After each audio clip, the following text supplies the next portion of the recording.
Assalamu alaikum warahmatullahi wabarakatuh. Bayan Allah da fatan kowa na lafiya. Don Allah yanzu a arewa babu yanda za a yi malamai su taso su yi magani yanda yarinyar nan ke wannan abin a social media. This Sadiya Haruna of Ethen, ni ban da problem da abin da take yi. She can even become a pornographer, wannan rayuwanta ne. Amma yanda take danganta kanta da addini, tana cewa ita sayyada ne, tana yabon manzo Allah sallallahu alaihi wasallam.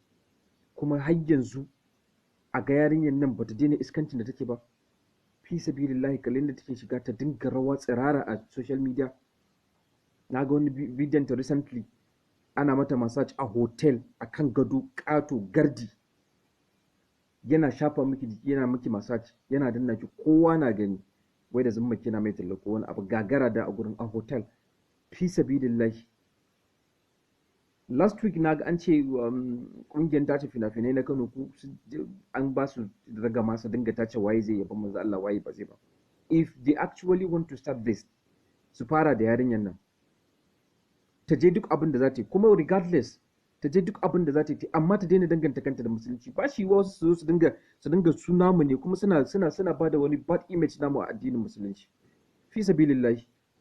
Kowa mun sani yarinyar nan kana ganin, kuma Allah ya haɗa ta da wasu tambadaddun mutane ne. I don't want to go there da suka je suka dora ta akan wani abu. Dama can dan adam a sharari neman excuse yake. Da ba su san me ba su san darajar manzon Allah ba, kuma suke claiming sun fi kowa san manzon Allah. Suka zo suka lalata har al'amuran. I don't want to talk about them. We all know them. Sun fi yawa, suna nan a Kano da Sokoto da ko ina state in Arewa. Da suke ganin gaba ɗaya in kai ka furta kalmar yes ina son manzon Allah, komai zaka iya yi a rayuwar duniya ya halasta. Akwai su, sun san kansu. Allah su suka haɗu da yarinyar nan, suke ganin suka ɗora ta akan wannan harka, take ganin za ta ci gaba da kilakancinta da duk abin da take yi da zumma ita sai ya dace. Gobe ka ganta da hijabi da tarbi wata ce tana yaba manzon Allah. Wallahi duk barin gaya muku, wallahi baka shiga aljanna in baka san manzon Allah. Da ɗai a zuciyarka in ka ji irin his is even like soyayyan shi ma ba farilla ba, wallahi baka shiga aljanna. Amma wallahi duk soyayyan manzon Allah da zai sa ka ƙi ma koyarwar shi, ba basic koyarwa na addinin musulunci ka kasa, wallahi ba ta amfana ka. Irin dai ta yaran nan kice saboda ba shi yiwuwa a ce daga zuciyarka kana son manzon Allah, ba shi yiwuwa a ce daga zuciyarka kana son manzon Allah ka ji wai baka son kai koyi da shi. Duk original ka duba wanda aka san su, akwai wanda aka san su a ƙasar nan an san su masoya manzon Allah ne, ka je ka duba su fansu. Akwai wanda aka san su tun da ka san su, ka san tarihin su, ka san gidan su, wasu ka san su, ka san jikokin su, a haka suka tasu. Ka je ka duba su fansu. Sai wasu ƴan iskan mutane za su zo su dinga lalata fiye, wata ƴan iskar yarinya sun zo yanzu in Bahaushe ya zo ya magana a ce Bahaushe na claiming addini, ina amfani irin wayannan yaran. Yara ba ku Bahaushe kuma ku zo ku dinga lalata mana tarbiyya a Hausa. Ya kamata ku gwamnatin Kano tunda su suke da Hisba a samu wani abu online da za a dinga supervising irin yaran nan. Saboda yanzu rayuwa da ake street, rayuwar da ake online ya fi na street in yawa. Kuma yara ne, yaran shekara 17 18 suna riƙe waya, me za su koya? Ka taso an ce maka wannan yarinya sayyada ce. Sayyada kuma an jima ka ganta a gada da wani. Fi sabilillahi a ce an kasa magana. Masu tata fina-finai tunda kun ɗaura gamar abin, kuɗin matakin da abu za ku ɗauka akan yarinyar nan.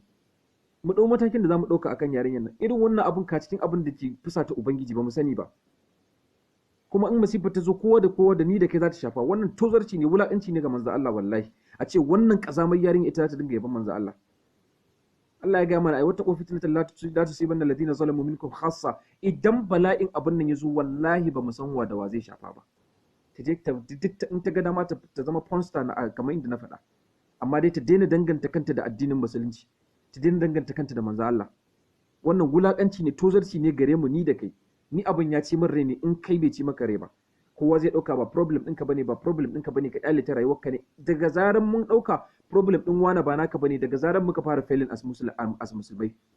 Tabbas mutane na ganin mahaukaciya ce bata san me take ba. Inda na faɗa ko da wanau ta hadiya da haukanta sai mu bari kuma ta dinga mana shiridi ta addinin mu. Ta haukanta ita din banza, ita din wofi da ba za a gaya mata ba. Ana ganin ba problem ɗinka bane a kyale ta, baka san bad influence da take making a society bane wallahi. Dole mutane su zo a koma malamai a fito a san wani abu da za a ɗauka a kiyaye da ita da ire-irenta da suke damu lalata yaran mutane online. Allah ya kare mu.